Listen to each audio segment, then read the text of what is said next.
I'm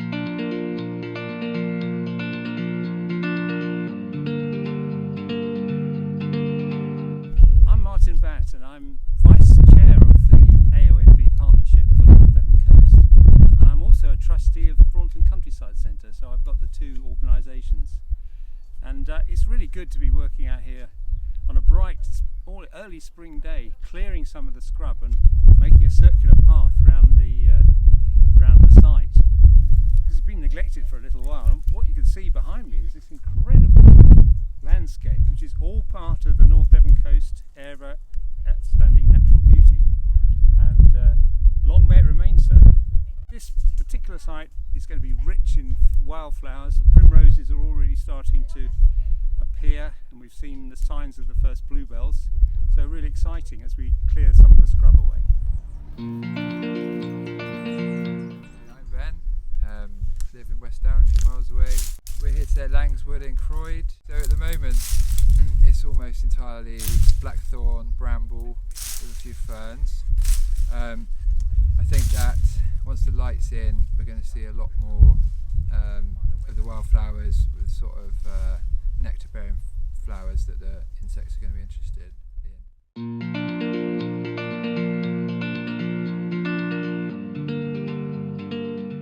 So we like to come and help because I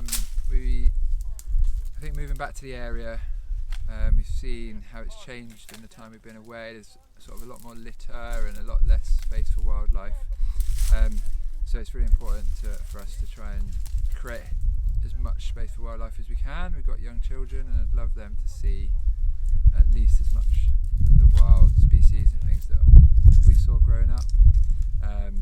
Also seeing there's so much litter around, and obviously there's a lot more people around, so nature's really getting squeezed. So just trying to make sure that the areas that are left fairly wild, we give as big a diversity of habitat as possible.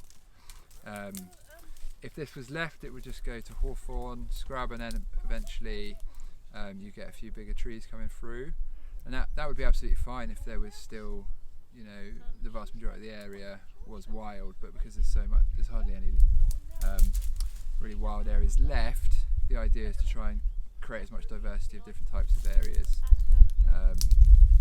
as possible, so that all the different species have somewhere to go.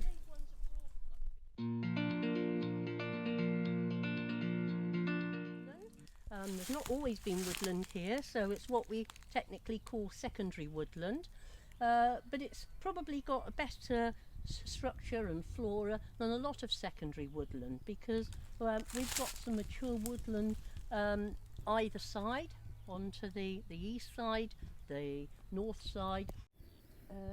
The management here, we've had a few work parties, and we can see the benefit of our work, where the light's actually allowed in now, where we've taken blackthorn scrub out.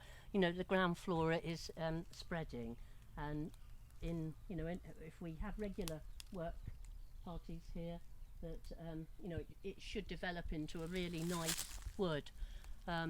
Only species that perhaps we could perhaps plant would be hazel, because that's really good, hazel coppice, and a good understory tree, certainly for wildlife and the ground flora underneath. So we might substitute some of the blackthorn for some nice hazel, do a little bit of hazel planting here.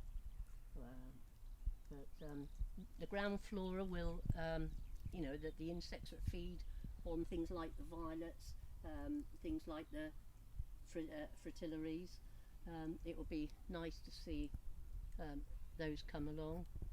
But we're surrounded by good habitat here, so it is, although it's a small woodland, it's not that isolated from the green lanes, the species rich grassland to the west, owned by the National Trust.